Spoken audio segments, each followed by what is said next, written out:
افغانستان میں امریکہ کی پالیسی کیا ہوگی، یہ بہت بڑا ایک سوالیہ نشان ابھی تک موجود ہے، کیونکہ نہ ہی کیمپین کے دوران اور نہ ہی جو ہے انہوں نے صدارت کے منتخب ہونے کے بعد کل بھی انہوں نے کوئی بات نہیں کی افغانستان سے متعلق، بالکل بھی جی۔ تو اب مسئلہ یہ زید حسین صاحب، کشمیر کی بات کی تھی ڈونلڈ ٹرمپ نے اپنی انتخابی مہم کے دوران، اور ثالثی کا انہوں نے اندیا دیا تھا۔ امریکی نائب صدر مارک پینس بھی کہہ چکے ہیں کہ وہ ثالثی کریں گے کشمیر سے متعلق۔ لگ رہا ہے آپ کو کچھ ایسا ہوگا عملی طور پر بھی؟ نہیں، بالکل نہیں ہوگا۔ دیکھیں ان کی جو میرے خیال جس حوالے دیا جاتا ہے کہ انہوں نے ثالثی کی جو ہے وہ پیشکش کی ہے، وہ کسی بیان میں میرے خیال یا کسی انٹرویو کے دوران شاید کہہ دیا ہوگا، لیکن آپ کو یاد ہوگا کہ یہ تو سنجیدہ نہیں تھے، لیکن اوباما جب پریزیڈنشل ان کی کیمپین تھی تو زمانے میں بھی انہوں نے اس بات کا ذکر کیا تھا کہ جو ہے ہندوستان پاکستان کے حالات بہتر نہیں ہو سکتے ہیں جب تک کہ کشمیر کے پہ کوئی تصفیہ نہ ہو جائے، لیکن اس کے بعد جب صدر بنے تھے تو 8 سال بعد تک جو ہے کوئی کشمیر کا کہیں ذکر تک نہیں آیا تھا۔ لیکن میں یہ سمجھتا ہوں کہ جو ہے نہ ہی یہ کوئی سنجیدہ ان کے لیا جا سکتا ہے ایک دو بیانات کو، لیکن اس کے علاوہ یہ ہے کہ میں نہیں سمجھتا ہوں کہ ہندوستان بھی جو ہے وہ ثالثی کی جو ہے وہ تجویز کو قبول کرے گا، اور پہلے بھی ہم دیکھ چکے ہیں کہ جو ہے یہ امریکہ کی طرف سے اگر کوشش بھی کی جاتی تو میرے خیال وہ شاید ممکن نہیں ہو سکے کہ وہ ثالثی کا کردار ادا کر سکے گا۔ ایک اور جو انہوں نے بات کی کہ امریکن پروڈکٹس کو ہی ترجیح دی جائے گی، امریکنز کو روزگار ملے گا، باہر سے جو ہے وہ اس پہ ریلائی کم کیا جائے گا۔ جس طرح آپ نے بات کی ہے سی پیک کی بات کی جائے تو پاکستان جو ہے سی پیک میں چائنا کے ساتھ مل کے اشتراک میں ایک بڑا منصوبہ جو ہے وہ ایگزیکیوٹ کیا جا رہا ہے، جس پہ بڑی واضح سی بات ہے کہ امریکہ اس سے خوش نہیں ہوگا۔ تو اس سی پیک اور چائنا پاکستان سے متعلق آپ کو کیا لگ رہا ہے کہ کیا کر سکتے ہیں، ٹرمپ کی کیا پالیسی ہو سکتی ہے آنے والے دنوں میں؟ دیکھیں سی پیک کوئی ان کے سامنے کوئی وہ نہیں ہے اس وقت، امریکہ کے اس وقت جو اس کے کہتے ہیں ریڈار پہ سی پیک نہیں ہے۔ میرا خیال یہ ہے کہ امریکہ کو اس پہ کوئی اعتراض نہیں ہے سی پیک پہ، پہلے بیان آتے رہے ہیں، لیکن مسئلہ یہ ہے کہ جو ان کا جو بیان ہے یا تقریر جو تھی کل ٹرمپ کی، وہ تو اپنے ڈومیسٹک اکانومی کے ساتھ تعلق تھا ان کا، وہ جو امریکہ کے اندر جو ہے یہ بات پھیلی ہوئی ہے کہ ان کے جو ہے وہ امپلائمنٹ زیادہ بڑھی ہے کیونکہ تمام جو ہے وہ کمپنیز جو ہیں وہ بیرونی ملک چلی گئی ہیں یا جو ہے وہ آؤٹ سورسنگ ہوئی ہے، تو اس کا تعلق جو تقریر کا تھا وہ سی پیک کے ساتھ نہیں ہے بلکہ ان کی اپنی اندرونی جو معاشی صورتحال ہے اس کے ساتھ ہے۔ یہ بات صحیح ہے کہ امریکہ جو ان کی پالیسی رہے گی اس کو جس کو کہتے ہیں ہم ایک آئسولیشنزم کی طرف جائے گی، لیکن ایک اور جو بات سمجھ میں نہیں آ رہی شاید ٹرمپ کی کہ دنیا بہت تبدیل ہو چکی ہے، ایک گلوبل ایک آپ کی اکانومی ہے، گلوبلائزیشن جو ہے آپ اس کو ریورس نہیں کر سکتے ہیں۔ تو بات یہ ہے کہ شارٹلی زید صاحب شارٹلی جاتے جاتے ہمیں بتائیے گا کہ آج جو پاکستان نے حوالگی کی ہے بھارتی فوجی چندو لال کی، بھارتی فورسز کو بھارت کے حوالے کیا ہے، اس ڈیولپمنٹ کو آپ کیسے دیکھ رہے ہیں؟ لگ رہا ہے کہ پاکستان انڈیا کے درمیان کافی عرصے سے تعلقات جو کشیدہ تھے کچھ تھوڑی بہتری ہونے جا رہی ہے، یہ بہتری کا اشارہ ہے؟ نہیں، مجھے نہیں لگتا ہے کہ اس کے حوالگی سے جو ہے کوئی حالات میں بہت تبدیلی آئے گی۔ دیکھیں یہ بات پہلے دن سے بہت صاف تھی کہ جو ہے یہ جو ہندوستانی فوجی جو تھا وہ جو ہے اس کا کوئی تعلق نہیں تھا جو ہندوستان نے دعویٰ کیا تھا کہ اس سے جو ہم نے سرجیکل اسٹرائک کی ہے یا پاکستان پہ اس زمانے میں جو ہے لائن آف کنٹرول پہ فائرنگ کر رہے تھے، اسی دن جس دن واقعہ ہوا تھا اس کے میرے خیال ایک چند گھنٹوں بعد ہی جو ہے یہاں کے فوجی جو آفیشلز ہیں انہوں نے صاف بات کر دی تھی کہ یہ جو ہے اس کا ایک الگ سے کوئی معاملہ ہے، اور میں سمجھتا ہوں کہ یہ ایک طریقہ کار رہتا ہے جہاں پہ بھی بارڈر پہ کراس کر جاتے ہیں غلطی سے یا اس قسم کے، تو ایک لحاظ سے ایک کوڈ موجود ہے کہ جو ہے پھر اس کو حوالے کر دیا جاتا ہے۔ پاکستان نے جو ہے وہ صحیح اقدام اٹھایا ہے اور یہی طریقہ ہونا چاہیے۔ ٹھیک ہے، بہت شکریہ زید حسین صاحب ہمیں جوائن کرنے کے لیے۔ ناظرین یہاں ایک بریک لیں گے، بریک سے واپس آ کر ہم بات کریں گے کہ پاناما لیکس کیس عدالت میں کم اور عدالت سے باہر زیادہ کیوں لڑا جا رہا ہے، بات ہوگی بریک کے بعد۔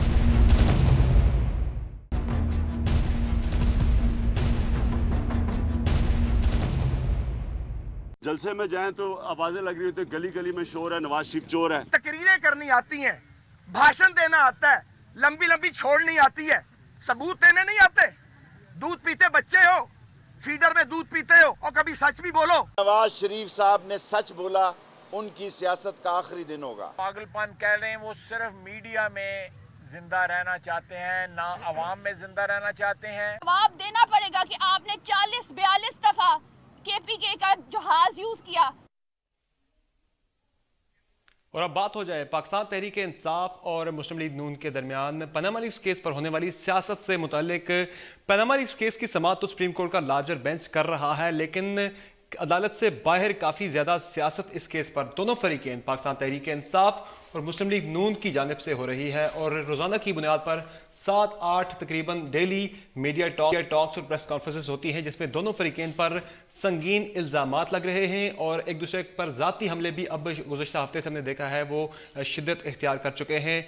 کیا دونوں فریقین ایک دوسرے کو ڈسکریڈٹ کرنے کی کوشش کر رہے ہیں یا پھر عدالت پر دباؤ ڈالنے کی یہ کوشش ہے؟ اس پر بات کرنے کے لیے ہمارے ساتھ موجود ہیں اسٹوڈیو میں مصدق ملک صاحب، ترجمان ہیں وزیر اعظم کے، جبکہ لاہور سے ہمیں جوائن کر رہے ہیں فواد چودھری صاحب، ترجمان ہیں پاکستان تحریک انصاف کے. بہت شکریہ آپ دونوں موجود مہمانوں کو ہمیں شو میں جوائن کرنے کے لیے. ڈاکٹر صاحب، کیا معاملہ ہے؟ صبح 9 بجے پہلی میڈیا ٹاک ہوتی ہے، پھر 11 بجے جب کیس میں سماعت کے دوران وقفہ ہوتا ہے تو اس دوران پھر 2 میڈیا ٹاکس ہوتی ہیں، پھر 1 بجے پہلے نون لیگ کی سینئر ٹیم، تحریک انصاف کی سینئر ٹیم، پھر نون لیگ کی جونیئر ٹیم، پھر تحریک انصاف کی جونیئر ٹیم، اس کے بعد پھر شام میں پی آئی ڈی اور بنی گالہ میں دوبارہ سے پریس کانفرنس ہوتی ہیں. تو یہ ہو کیا رہا ہے؟ ایک دوسرے کو ڈسکریڈٹ محض کر رہے ہیں، فریقین پہ دباؤ ڈال رہے ہیں، یا پھر عدالت پر بھی دباؤ ڈالنے کی کوشش ہے؟ میرا ذاتی خیال یہ ہے کہ پاکستان کے اندر سیاست جو ہے وہ بہت زیادہ پولرائزڈ ہو چکی ہے اور بڑا مشکل ہو جاتا ہے، زیادہ تر بہت مشکل ہوتا ہے کہ کوئی بھی ریشنل جو گفتگو ہے وہ اس شور کے اندر کی جا سکے. اور ایک طرح سے وہ ایک کیوس تھیوری ہے، یہ کوئی پرنسپل آف سیلف آرگنائزیشن ہے. جیسے ابھی میں اور آپ بات کر رہے تھے کہ کسی چینل کو بھی اب اختیار نہیں ہے کہ وہ ان چیزوں کو کور نہ کرے. یعنی بے شمار ہمارے مسائل ہیں پورے پاکستان کے اندر، بھوک کے ہیں، غربت کے ہیں، تعلیم کے ہیں، صحت کے ہیں، لیکن کچھ ایسی ایک پولرائزڈ فضا پیدا ہو گئی ہے کہ جس میں کوئی سیر حاصل گفتگو کرنا جو ہے وہ بہت زیادہ مشکل ہو گیا. یہ آپ نے بھی مجھے کہا کہ پاناما پہ بات کریں ہم پاناما پہ ہونے والی سیاست پہ بات کرنا چاہ رہے ہیں، لیکن میرے خیال میں آپ نے بڑا اچھی گفتگو سے کا آغاز کیا ہے کہ یہ بات ہمیں سوچنی چاہیے کہ اس طرح کی پولرائزیشن کے فوائد کیا ہیں. اور میں سمجھتا ہوں بہت سے فوائد بھی ہیں کہ اگر کوئی ایسی چیز ہے جس کو عوام کو پتہ ہونا چاہیے تو عوام تک پیغام پہنچے. اور اپوزیشن اور حکومت کے درمیان کا ٹکراؤ جو ہے اس میں وہ تو ہے، لیکن کیس سے متعلق بات ہو وہ الگ بات ہے. اب تو ذاتی حملے شروع ہو چکے ہیں، ایک طرف سے موٹو گینگ اور پاناما رانی، دوسری طرف بات کی جائے تو سنگین الزامات ادھر بھی لگ رہے ہیں. تو یہ ہے کیا؟ کبھی یہ میرا ذاتی خیال تو یہ کہ اس طرح کی گفتگو نہیں ہونی چاہیے، اور میں نے بس بے شمار پروگرامز کے اوپر یہ بات کی ہے. اور اگر میں یہ کہوں گا کہ یہ شاید اس کو پاکستان میں تحریک تو بہت پرانی ہے، ایسا نہیں کہ دھرنے سے یہ بات شروع ہوئی ہے، دھرنے سے پہلے بھی اس طرح کی سخت کلامی اور سخت گفتگو جو ہے وہ ہوتی رہی. لیکن میرے خیال میں دھرنے کے بعد سے اس میں شدت جو ہے وہ بہت زیادہ بڑھ گئی ہے. جس طرح 6 بجے سے لے کے 10 بجے تک لوگوں نے دیکھا ہے کہ کیسی زبان بولی جائے یا کیسی تکرار کی جائے، تو اس کے بعد ایسا لگتا ہے شاید کہ رواج بن گیا ہے سخت کلامی کرنے کا. یہ آپ کی طرف سے سینئر ٹیم کیوں اتاری گئی ہے؟ گزشتہ ہفتے سے ہم نے انٹری دیکھی ہے، بڑی دھواں انٹری ہوئی ہے خواجہ سعد رفیق صاحب کی اور خواجہ آصف صاحب کی. کیا آپ نے محسوس کیا؟ میرا خیال ہے کو اتارے جانے والی تو کوئی بات ہی نہیں ہے. یعنی ہر بندہ جو ہوتا ہے، آپ مجھے بلاتے ہیں اگر آپ آج صحت پہ بات کرنا چاہیں یا خارجہ پالیسی پہ بات کریں، عدالت کے باہر جو میں اسی کی بات کر رہا ہوں. جی میں بھی اسی کی بات کر رہا ہوں. تو کوئی ایسی بات نہیں کہ کوئی کسی کو اتار رہا ہے. آپ مجھے بلاتے ہیں، آپ کی چاہت میں یہاں پہ حاضر ہو جاتا ہوں. آپ جو گفتگو کرتے ہیں میں اس کے ساتھ چل پڑتا ہوں. تو اسی طرح جو سینئر لوگ بھی ہوتے ہیں، جب کوئی خاص ایک ٹرن جیسے وزیر اعظم کا دفاع جو ہے وہ عدالت میں پیش ہونا شروع ہوا، کیونکہ اس سے پہلے تو صرف ان کے اوپر حملہ ہو رہا تھا، تو جب ایک متین طریقے سے شواہد کے ذریعے جب کوئی گفتگو شروع ہوئی تو سینئر لوگ جو ہیں انہوں نے باور کیا کہ انہیں آ کے اس وقت پرائم منسٹر کا جو دفاع عدالت میں ہو رہا ہے وہ عوام کی عدالت میں بھی پیش کرنا چاہیے. تو میرے خیال میں اس طرح وہ اس کو پیش کر رہے ہیں. صحیح. فواد چودھری صاحب آپ کی طرف آتے ہیں، فائدہ کس کو ہو رہا ہے ویسے یہ جو ساری ڈیبیٹ باہر چلتی ہے سپریم کورٹ کے باہر؟ تحریک انصاف تو کلیم یہ کر رہی ہے کہ کیس کا فیصلہ جو بھی آئے لیکن ہم ڈسکریڈٹ پرائم منسٹر کو بڑی سکسیسفلی کر رہے ہیں. دیکھیں، پہلی بات تو یہ ہے کہ پرائم منسٹر کو ڈسکریڈٹ تو ان کے وکلاء نے کیا یہ کر کے کہ جو وزیر اعظم کی پارلیمان میں تقریر ہے وہ محض ایک سیاسی سٹنٹ تھی، اس کے علاوہ کچھ نہیں تھا. 1980 کی دہائی میں وزیر اعظم کے والد صاحب جب دبئی گئے تھے، وہاں پہ اونٹوں کے اوپر پیسے موو ہوتے تھے، بینک نہیں تھے، اور وہاں پر جو ہے وہ پرچیوں پہ کام ہوتا تھا. پھر اس کے بعد وزیر اعظم صاحب نے خود جس طرح سے قطری لیٹر پیش کیا، پورا لطیفہ بنا، اس میں سے کچھ بھی ہم نے نہیں کیا. وہ وزیر اعظم صاحب اور ان کی ٹیم خود ہی کافی ہے اپنے لیے. اور پھر یہ جس طرح سے ابھی آپ نے لینگویج کی بات کی، اور یہ بھی آپ نے دیکھا ہوگا کہ پچھلے ہفتے کس طرح کی سعد رفیق نے اور خواجہ آصف نے جس طرح کی لینگویج زبان استعمال کی، وہ بھی انہوں نے ہی استعمال کی.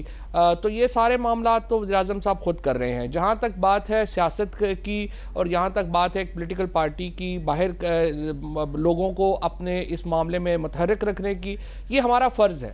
پاکستان میں صحت کا مسئلہ ہو، تعلیم کا مسئلہ ہو، ہمارے جو انفراسٹرکچر کے مسائل ہوں، یہ تمام مسئلے جڑے ہوئے ہیں کرپشن اور گورننس سے. جب ملک کے وزیر اعظم کے اوپر یہ الزام ہو کہ وہ 1100 کروڑ روپیہ پاکستان سے منی لانڈر کر کے باہر چلے جائیں، وہ بات ہے. لیکن ہم جو بات کر رہے ہیں وہ ہے جو ہم الزامات کا ایک سلسلہ گزشتہ ہفتے سے تیز ہوا ہے، ایک دوسرے پر ذاتی حملے شروع ہوئے ہیں. خان صاحب بھی موٹو گینگ اور یہ پاناما رانی، اور اس کے بعد جو انہوں نے کہا خان صاحب نے کبھی کسی کو پاناما رانی نہیں کہا. وہ آپ کے کھڑے ہو کے بندے وہاں پہ پارٹی کے آپ کے روزانہ کہہ رہے ہوتے ہیں. پھر آپ کے خان صاحب نے بھی کہا کہ سعد رفیق صاحب کو کہ ہڈی ڈالی جا رہی ہے تو لوگ ایسی باتیں کر رہے ہیں. نہیں، وزیر اعظم صاحب نے یہ ہڈی ڈالنے کا کبھی نہیں کہا سعد رفیق کو. یہ سعد رفیق صاحب نے شیخ رشید صاحب کو کہا تھا، خان صاحب نے کبھی نہیں ایسا کہا. جہاں تک بات ہے یہ شیخ رشید صاحب کو کہا تھا سعد رفیق صاحب نے. دوسری بات یہ ہے کہ جو اس وقت جو پریشان ہیں، یہ بات تو ممکن نہیں ہے کہ اتنا اہم کیس ہو اور میڈیا اس کو بلیک آؤٹ کر دے یا پاکستان کے لوگوں کو پتہ ہی نہ چلے کہ کیا ہو رہا ہے. یہ تو ممکن ہی نہیں ہے. وزیر اعظم کا کیس ہے، ان کے اوپر سنگین الزامات ہیں اور ان کا ڈیفنس وہ نہیں کر پا رہے، تو اس میں ہمارا قصور تو نہیں ہے. یہ تو ان کا اپنا قصور ہے یا ان کی اپنی ٹیم کا قصور ہے. لوگوں کو ہر معاملے سے باخبر رکھنا ایک سیاسی جماعت کا کام ہے.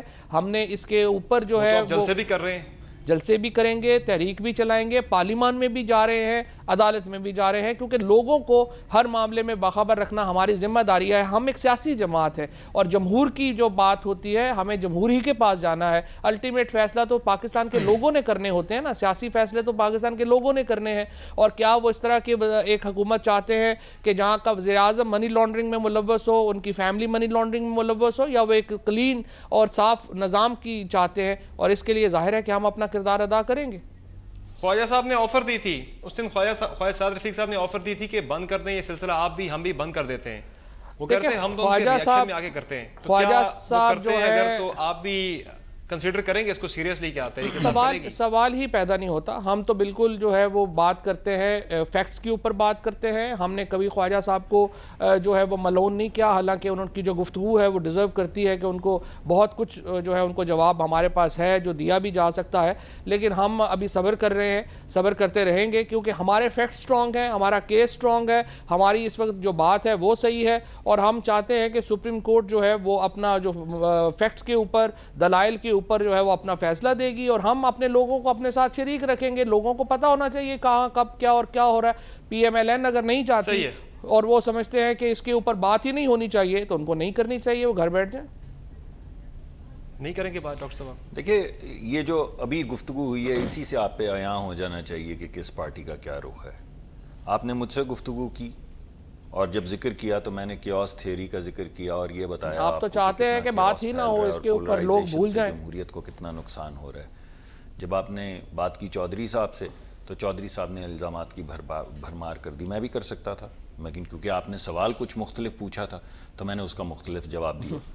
اب اگر ہمارے جو سوئٹزرلینڈ میں اکاؤنٹ ہے ہمارے بھی لے آئیے، ایکچوئل گفتگو آپ نے کرنی تھی تو پھر وہ سوال ہی نہیں پوچھنا چاہیے تھا مجھ سے بھی. آپ وہی پوچھتے پھر میں وہی جواب دیتا جو چودھری صاحب نے. ڈاکٹر صاحب میں ایک بریک لینی چھوٹی سی، آپ کی بات یہیں رکھیں گے، یہیں سے آپ کی بات جاری رکھیں گے. ہم ناظرین ایک بریک لیتے ہیں، بریک سے بعد واپس آئیں گے تو یہیں سے پہلے ڈاکٹر صاحب کی بات مکمل کریں گے، پھر اس کیس سے متعلق بھی کچھ بات ہوگی.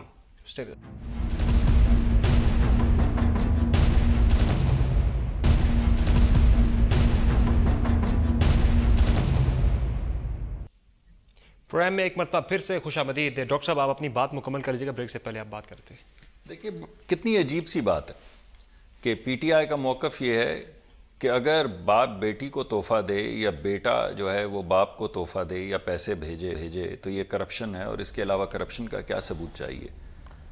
لیکن اگر بیوی خامند کو دے پیسے اور یہاں پہ کروڑوں روپے کی پراپرٹی 100 کنال کے قریب پہاڑ کے پورا جو ہے اس کی چوٹی خرید لی جائے تو وہ کرپشن نہیں ہے، اس کا کوئی ثبوت دینا ضروری نہیں ہے. جو پیسے جدہ سے آئیں یہاں تک وہ تو منی لانڈرنگ ہے، اور جو پیسے لندن سے یہاں پر آئیں وہ تو کہہ رہے ہیں ہمارا احتساب کریں. خان صاحب جی تو کر رہے ہیں، ہو تو رہا ہے جی. ابھی میں آپ کو اس کی طرف لے کر آتا ہوں. چلیں احتساب کی طرف آ جاتے ہیں. تیسری بات کہ جو ایک آپ کو یاد ہوگا کچھ سال پہلے ایک کیس تھا جو کیلیفورنیا میں سیٹل ہوا تھا سیتا وائٹ کے نام سے. اس کیس کی بنیاد پہ، سیتا وائٹ کیس کی بنیاد پہ شیر افغان صاحب نے عدالت کے اندر ایک پٹیشن کی کہ خان صاحب کو ڈسکوالیفائی کیا جائے، اور خان صاحب نے پلی یہ لی کہ جو پرانا میرے الیکٹ ہونے سے پہلے کی باتیں ہیں وہ مجھے ڈسکوالیفائی کرنے کے لیے چاہے وہ عدالت کا فیصلہ ہی کیوں نہ ہو استعمال نہیں کی جا سکتی. تو خود وہ یہ کہہ رہے ہیں کہ 10 سال پرانی بات یا 6 سال پرانی بات یا 15 سال پرانی بات جو میرے الیکٹ ہونے سے پہلے کی ہے وہ عدالت ایڈمٹ نہیں کر سکتی. ایک لیگل پوائنٹ انہوں نے اٹھایا ہے، لیگل شیلڈ اٹھائی ہے. لیکن وزیر اعظم کو کہہ رہے ہیں کہ آپ کے والد نے 1970 میں، یعنی 10 سال نہیں، 15 سال نہیں، 20 سال نہیں، جو 50 سال پہلے جو انہوں نے چیزیں خریدی ہیں ان کا نکال کے حساب دیں. وہ والد جو انتقال ہو چکے ہیں. یہ میں باتیں آپ سے اس وجہ سے کر رہا ہوں کہ آپ کو پتہ چلے کہ ان کے آرگومنٹ کے اندر سٹیبلٹی کتنی ہے. یہ آرگومنٹ انہوں نے شروع کیا کرپشن سے، ملک کے اندر کرپشن ہوئی ہے، ثبوت ندارت. پھر کہا کہ منی لانڈرنگ ہوئی ہے، ثبوت ندارت. پھر کہا کہ آپ کو جو دبئی میں پیسے ملے ہیں وہ اصل میں ملے ہی نہیں ہیں، ثبوت ندارت. پھر کہا ثبوت و عدالت اب آپ سے بھی پھر کہا جی میں بھی آپ کا پھر کہا کہ منی ٹریل آپ کے پاس نہیں ہے، ثبوت ندارت. تو پرائم منسٹر کے وکلا نے کیا کیا؟ پہلے انہوں نے وہ کاغذات پیش کر دیے جو ملکیت کے ہیں لندن والی پراپرٹی کے، جس کے نتیجے میں نعیم بخاری صاحب نے کہا کہ اصل میں یہ کیس وہ نہیں ہے، یہ کیس جھوٹ بولنے کا ہے. اصل میں یہ کیس یہ نہیں ہے، یہ کیس ہے کہ 1970-80 کی دہائی میں کیا ہو رہا تھا. جی بالکل. دوسری انہوں نے بات کی سٹارٹ منی لانڈرنگ سے ہوا تھا اور 62-63 پہ آ کے. جی بالکل. دوسرا انہوں نے کہا کہ پرائم منسٹر صاحب نے جھوٹ بولا ہے. تو وہ تقاریر دونوں جو ہیں وہ عدالت کے اندر زیر بحث آ چکی ہیں. کل 15 منٹ اس کے اوپر تقریر کے اوپر جو پارلیمنٹ میں ہوئی ہے اس کے اقتباسات پیش کیے ہیں جماعت اسلامی نے. اس سے پہلے حامد خان صاحب اس کے اوپر مکمل تقریر کر چکے ہیں، اس کے اوپر بات چیت کر چکے ہیں، اور اس کے علاوہ جتنی تقاریر پرائم منسٹر نے کی ہیں وہ سب کی سب جو ہیں وہ زیر بحث آ چکی ہیں. ٹھیک ہے. اس کے بعد نہیں ایک منٹ ٹھہر جائیے. اس کے بعد پرائم منسٹر نے وہ تمام منی ٹریل دیا کہ یہ جو پیسے آ رہے ہیں جدہ کے کس اکاؤنٹ سے نکلے، کس تاریخ کو نکلے، پرائم منسٹر کے کس اکاؤنٹ میں آئے، کس تاریخ کو آئے، مریم کے کس اکاؤنٹ میں گئے، کس تاریخ کو آئے. انہوں نے پلی لی کہ انکم ٹیکس چوری کی گئی ہے. ہر انکم ٹیکس کا کاغذ جو ہے ریلیٹڈ وہ عدالت میں داخل کر دیا گیا ہے. اس کے اوپر 4-6 گھنٹے جرا ہوئی، انہوں نے کوئی نقطہ نہیں اٹھایا. دیکھتے ہیں عدالت کیا کرتی ہے اس پہ. فواد چودھری صاحب بات جو کر رہے ہیں مصدق ولی صاحب، کیس آپ کا جو پلی تھی وہ تو شروع ہوا تھا منی لانڈرنگ سے، بعد میں وہ چلا گیا 62-63 پہ. وکیل آپ کے کہتے ہیں جج صاحب سے کہ ہمیں 3 بندوں کی صرف نااہلی چاہیے، وزیر اعظم صاحب کی، اسحاق ڈار صاحب کی اور کیپٹن صفدر صاحب کی. کیا وجہ ہے؟ ثبوت بھی وہ کریں. پہلی بات تو یہ ہے کہ ملک صاحب اور پی ایم ایل این کے جو لوگ ہیں ان کا آرگومنٹ یہ ہوتا ہے، جس طرح سے وہ بچپن میں امی کہتی ہیں نا کہ جو گالی دیتا ہے وہی ہوتا ہے، یہی آرگومنٹ ہوتا ہے کہ اگر آپ نے کیا دیا ہے. یہ پہلی بات تو یہ ہے ICIJ اور BBC کے الزامات ہیں، ہمارا الزام لگایا ہوا نہیں ہے. انہوں نے ICIJ کو سو کرنے کا، آپ ملک صاحب اب بات سن لیجئے نا سر جی، ہماری بھی ہم نے سنا آپ کا. ICIJ کو انہوں نے کہا دانیال عزیز صاحب نے کہ ہم سو کریں گے. یہ وہاں تشریف لے گئے، انہوں نے وہاں پہ برٹش اور امریکن سولیسٹرز کے ساتھ بات کی. انہوں نے کہا یہ غلطی نہ کریے گا، آپ کی اگلی پچھلی جائیداد بک جائے گی، لہٰذا انہوں نے سو نہیں کیا. اب BBC کا آپ دیکھیں کہ کس طرح انہوں نے APP کو جو ایک سرکاری نیوز ایجنسی ہے اور اس کو مس یوز کیا اپنی خبر لگوانے کے لیے، اور پھر BBC سے جس طرح سے یہ بے عزت ہوئے اور پوری ریاست کو جو نقصان پہنچا کہ APP کی خبروں کی جو حیثیت رہ گئی وہ اب آپ کے سامنے ہے. پاکستان ٹیلی ویژن کو جس طرح سے استعمال کیا جاتا ہے وہ آپ کے سامنے ہے. دوسرا جہاں تک آپ 62-63 کی بات کرتے ہیں، الزام منی لانڈرنگ کا ہے، فراڈ کا ہے اور پیسے باہر لے جانے کا ہے، ٹیکس اویژن کا ہے، اور اس کا کانسیکوینس کیا ہوگا وہ 62-63 کے تحت ڈسکوالیفائی ہوں گے. یعنی الزامات ایک ہیں، کانسیکوینس اس کے جو ہے وہ 62-63 میں دیے گئے ہیں.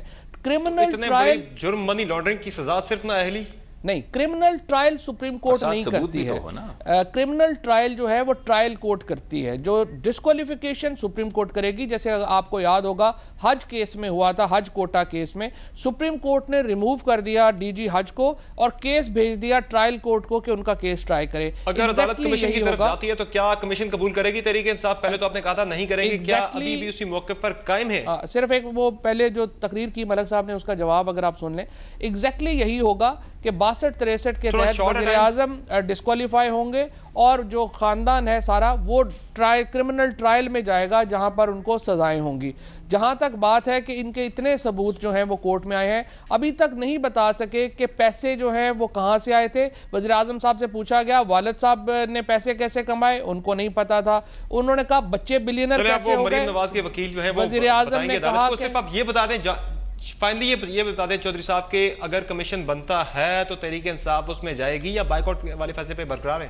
نہیں, ضرور جی. اگر جو عدالت نے جو بھی فیصلہ کیا, اگر وہ فیصلہ, ہم تو سمجھتے ہیں کہ اب فیصلہ سنانا چاہیے, لیکن اگر نہیں سناتے اور سمجھتے ہیں کہ مزید کچھ چیزوں کی ویریفیکیشن چاہیے, کمیشن بنانا ہے تو کمیشن بنا لیں, ہمیں کوئی اعتراض نہیں. کوئی اعتراض نہیں, آپ کمیشن قبول کریں گے؟ کیونکہ نعیم گوہر صاحب پہلے کہہ چکے ہیں کہ وہ بائیک آؤٹ کریں گے. وہ اب پلوں کے نیچے سے کافی پانی بہہ گیا ہے, یہ بینچ جو ہے وہ کافی آگے چلا گیا ہے. اگر کمیشن بنے گا تو صرف وہ 2-4 دن کے لیے بنے گا, کوئی بڑی اس میں رہ نہیں گئی بات. رہے تو اب بھی کوئی نہیں گئی ہے, اور میرا نہیں خیال کہ کمیشن کی ضرورت پڑے گی. پرائم منسٹر صاحب ڈسکوالیفائی ہوں گے, اور میرا مشورہ یہی ہے کہ نئے پارلیمانی لیڈر کا انتخاب نون لیگ خود کرے. ٹھیک ہے جی, وہ کہہ رہے ہیں نئے پارلیمانی لیڈر کا انتخاب کریں. وقت کی قلت ہے اس لیے ہمیں یہ سیگمنٹ یہاں پہ ڈیبیٹ فائنڈ اپ کرنی پڑ رہی ہے. ناظرین, ایک بریک لیں گے اور بریک کے بعد ہم بات کریں گے پاکستان پیپلز پارٹی کی احتجاجی تحریک سے متعلق. اور ہمارے دونوں موضوع مہمانوں کا بہت بہت شکریہ ہمیں شو میں جوائن کرنے کے لیے. اسٹے ود اس.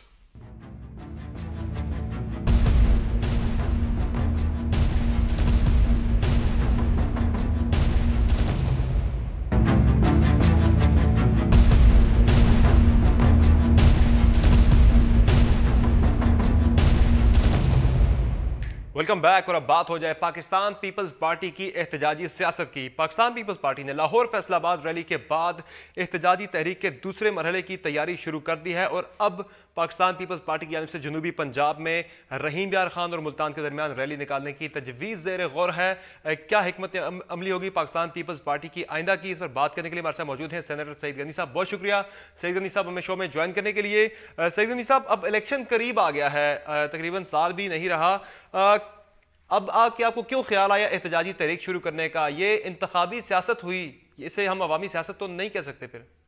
دیکھیں جی, ایک تو ذہن میں بات رکھیں کہ سیاسی جماعتیں جو ہوتی ہیں وہ ظاہر ہے کہ ان کا جو الٹیمیٹ ٹارگٹ ہوتا ہے وہ الیکشن لڑنا ہوتا ہے, اور وہ جتنی بھی ایکٹیویٹیز کرتی ہیں اس کے سامنے الیکشن ضرور ہوتے ہیں. آپ یہ اگر کوئی اس کو مانے یا نہ مانے الگ بات ہے, لیکن ایز اے پولیٹیکل ورکر میں یہ سمجھتا ہوں کہ سیاسی جماعتیں جو احتجاجی تحریک چلاتی ہیں اس وقت بھی الیکشن ان کے سامنے ہوتے ہیں, اور اگر الیکشن کی مہم چلائیں تو ظاہر ہے کہ وہ جیسے انتخاب ہوتے ہیں اس کے فوراً بات تو شروع نہیں ہو سکتی نا الیکشن. یعنی آپ مانتے ہیں کہ آپ انتخابی سیاست جو ہے وہ شروع ہو چکی ہے؟ ہاں, ظاہر ہے جب الیکشنز میں تقریباً 1.25 برس یا 1.5 برس کا عرصہ رہ گیا ہو تو جو سیاسی جماعتیں جتنی بھی ایکٹیویٹیز کرتی ہیں ان کے آگے الیکشن ضرور ہوتے ہیں. اگر پی ٹی آئی جو کچھ کر رہی ہے وہ بھی یقینی, اگر وہ نہ مانے تو الگ بات ہے, لیکن میں اس کو سمجھتا ہوں کہ ان کے سامنے بھی الیکشنز ہیں, اور پیپلز پارٹی بھی اس جو کر رہی ہے یا ری آرگنائزیشن کر رہی ہے یا لوگوں کو موبلائز کر رہی ہے یا حکومت کے خلاف احتجاجی مہم میں جا رہے ہیں, تو یقینی طور پر احتجاج اپنی جگہ, لیکن یہ موبلائزیشن جو ہے یہ ہمیں الیکشن میں کام آتی ہے ساری. لیکن یہ خیال آپ کو اتنی دیر سے کیوں آیا؟ اصل اپوزیشن آپ ہیں, اپوزیشن لیڈر آپ کا ہے اسمبلی میں, لیکن اپوزیشن جو ہے وہ اس کا کردار تحریک انصاف ادا کرتی رہی. پنجاب کے اندر جتنے بھی ہم نے ضمنی انتخابات دیکھے ان کے اندر بھی تحریک انصاف کچھ ایک آدھ جیتی بھی, لیکن ہارے بھی تو وہ 1000-2000 کے مارجن سے ہارے. بڑے قریب گئے, بڑا ٹف ٹائم دیا انہوں نے نون لیگ کو. انتخابات کے اندر بھی پاکستان پیپلز پارٹی تو بہت دور کھڑی ہے. تو اب آپ کو کیسے خیال آیا اس ساری صورتحال کو, اور آپ کو کیسے لگتا ہے کہ پنجاب میں آپ جیت پائیں گے؟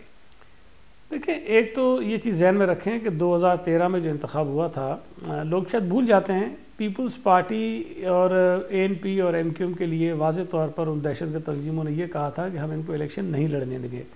ایم کیو ایم کی یہ خوش قسمتی تھی کہ وہ صرف صوبہ سندھ کے شہری علاقوں تک محدود ہے, تو انہوں نے پھر اپنی کمپین کر لی. لیکن پیپلز پارٹی اور اے این پی پنجاب میں اور خیبر پختونخوا میں تو خاص طور پہ بالکل کمپین بھی نہیں کر سکے تھے. ان حالات میں ہم نے الیکشن لڑا تھا جب پی ٹی آئی اور پی ایم ایل این اور دیگر مذہبی جماعتوں کو ایک کھلا میدان ملا, اور بلکہ شاید ان کو پروٹیکشن بھی دی ان دہشت گرد تنظیموں نے، اس حالت میں الیکشن جیت کے سامنے آ گئے.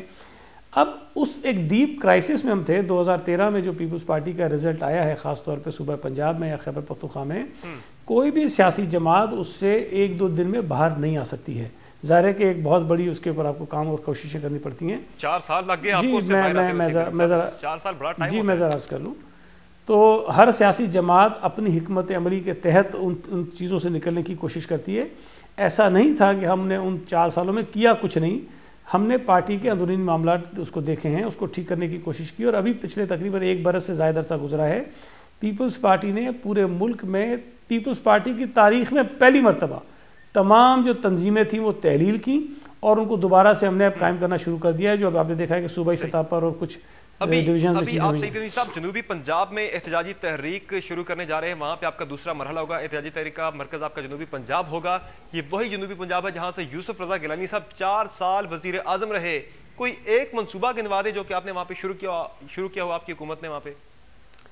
میرا خیال ہے یہ تو اگر آپ بات کریں تو بڑی زیادتی ہے کہ پیپلز پارٹی نے 4 سال میں یا گیلانی صاحب نے 4 سال میں کچھ نہیں کیا. میں آپ سے گزارش کر دوں، آپ نے کہا نا ایک منصوبہ کا، آپ نے مجھے تو آپ نے مجھ سے زیادہ تفصیل، آپ نے ایک منصوبہ مانگا ہے. میں آپ کو صرف یہ کہتا ہوں کہ آپ جائیے، جو آپ کے نمائندے وہاں اگر ملتان میں ہی صرف کوئی کافی عرصے سے ہیں تو ان سے صرف یہ پوچھ لیجئے کہ جب پیپلز پارٹی 2008 میں آئی تھی حکومت میں تو ملتان کی کیا حالت تھی، اور پیپلز پارٹی جب 2013 میں حکومت چھوڑ کے گئی تو ملتان کی کیا حالت تھی. میں آپ کو کہہ رہا ہوں صرف ملتان جہاں سے گیلانی صاحب کا تعلق تھا وہاں اتنی، ملتان ہی جنوبی پنجاب نہیں ہے سید میرے بھائی، پورے جنوبی پنجاب کی بات کر رہے ہیں. نہیں تو ملتان نہیں ہے جنوبی پنجاب میں، آپ یہ کہنا چاہتے ہیں؟ اگر نہیں ہے تو پھر دوسرے بات کر لیتے ہیں. آپ نے مجھ سے یہ کہا کہ کوئی ایک منصوبہ بتا دیجئے جو جنوبی پنجاب میں ہم نے کچھ کیا ہے، آپ نے یہ کہا نا. تو میں آپ کو یہ کہہ رہا ہوں کہ پورے جنوبی پنجاب کو ایک طرف رکھیں، صرف ملتان کو ہی دیکھ لیجئے. وہاں پر ایک نہیں شاید درجنوں آپ کو ایسے پیپلز پارٹی کے بڑے منصوبے ملیں گے جو ہم نے مکمل بھی کیے ہیں اسی اپنے دور اقتدار کے اندر. تو ایسا نہیں ہے. اگر پیپلز پارٹی یہ سمجھتی ہے کہ ہم لوگوں سے رجوع کریں تو پیپلز پارٹی کی طرف اگر لوگ آئیں گے تو اب ان کے پاس کمپیریزن ہے. پیپلز پارٹی کا دور حکومت اور مسلم لیگ نون کا دور حکومت، ہم نے اپنے دور میں کیا کیا، پی ایم ایل این نے اپنے دور میں کیا کیا. لوگ موازنہ کریں گے اور فیصلہ کریں گے. ابھی بلاول صاحب اور زرداری صاحب کے اسمبلی میں آنے کے سرپرائز کا اعلان حقیقت میں کب بدلنے جا رہا ہے؟ یہ دیکھیں گے جلدی ہو جائے گا. آصف علی زرداری صاحب اس وقت ملک سے باہر ہیں اور ابھی آئندہ چند دنوں میں بلاول بھٹو زرداری صاحب نے بھی امریکہ جانا ہے. کچھ ان کا بھی قریباً 2 ہفتے کا وزٹ ہے. تو وہ جیسے ہی آ جاتے ہیں یہ مرحلہ ہو جائے گا اور یہ بالکل طے ہے کہ پاکستان پیپلز پارٹی کے دونوں رہنما اسمبلی کے اندر بائی الیکشن کے ذریعے آ رہے ہیں. اندازاً کون سے مہینے میں؟ مارچ میں ہوگا یہ؟ کیا پلان ہے؟ دیکھیں ایک چیز ذہن میں رکھیں کہ یہ جب ریزگنیشن ہو جاتے ہیں اس کے بعد 60 ڈیز کے اندر الیکشن کروانا ہوتا ہے الیکشن کمیشن نے. تو اب ہم نے تو ہمارے اختیار میں تو ایک چیز ہے کہ وہ ریزگنیشن کب ہوتے ہیں، لیکن اس کے بعد جو تاریخ جی میں کہہ اس کے بعد جو تاریخ طے ہونی ہے وہ الیکشن کمیشن نے کرنا ہوتا ہے اپنا پورا شیڈول دیکھ کر. تو آصف علی زرداری صاحب اور بلاول صاحب کے آنے کے بعد یقینی طور پر پیپلز پارٹی اس طرف جائے گی. ایک طرف اسمبلی میں آنے کا اعلان کیا جا رہا ہے بلاول صاحب کی طرف سے اور زرداری صاحب کی طرف سے، دوسری جانب بلاول صاحب یہ کہہ رہے ہیں کہ ان کا یہ دعویٰ ہے کہ یہ سال جو ہے 2017 یہ حکومت کے خاتمے کا سال ہے. تو کون سا دعویٰ درست ہے ان کا، پہلا یا دوسرا؟ پھر اگر یہ خاتمے کا سال ہے پھر اسمبلی میں کیوں آ رہے ہیں؟ دیکھیں اب یہ کم از کم کچھ فیصلے تو ہمیں کرنے دینا اب کہ کیوں آ رہے ہیں. اگر اسمبلی میں آنا چاہتے ہیں تو میں سمجھتا ہوں کہ اچھی بات ہے. عمران خان صاحب نے اور نواز شریف صاحب نے اس قومی اسمبلی کو جو ہے نا بے وقت کیا ہوا ہے. وہ اس کو اہمیت نہیں دیتے، وہ اسمبلی کے ممبر ہونے کے باوجود اسمبلی کے اجلاسوں میں نہیں آتے ہیں. پیپلز پارٹی یہ سمجھتی ہے کہ جمہوریت کا منبع جو ہے، اس کا جو طاقت جو ہے وہ پارلیمنٹ ہوتی ہے، اور پیپلز پارٹی کی لیڈرشپ اس پارلیمنٹ میں آ کر اس پارلیمنٹ کے وقار میں اضافہ کرنا چاہتی ہے، اور ہماری لیڈرشپ میں آئے گی تو وہ اپنا کردار ادا کرے گی. تو میرا خیال ہے کہ عمران خان اور نواز شریف پر بھی دباؤ آئے گا کہ اگر بلاول بھٹو اور آصف علی زرداری صاحب سینٹ میں قومی اسمبلی میں بیٹھتے ہیں تو ان دونوں رہنماؤں کو بھی اسمبلی کے اجلاس میں آنا پڑے گا. اور آپ دیکھیں گے کہ بلاول صاحب کے قومی اسمبلی میں آنے کے بعد جو پیپلز پارٹی کا کردار ہے وہ مزید اس میں جو ہے وہ تیزی آئے گی. ٹھیک ہے، بہت شکریہ سعید غنی صاحب ہمیں شو میں جوائن کرنے کے لیے. ناظرین آج کے شو میں اتنا ہی. ہمیں اپنا فیڈ بیک ضرور دیجیے گا. ہمارا ٹویٹر ہینڈل ہے @SafarAbbas. آپ سے ملاقات ہوگی کل. تب تک کے لیے اجازت دیجیے. اللہ حافظ.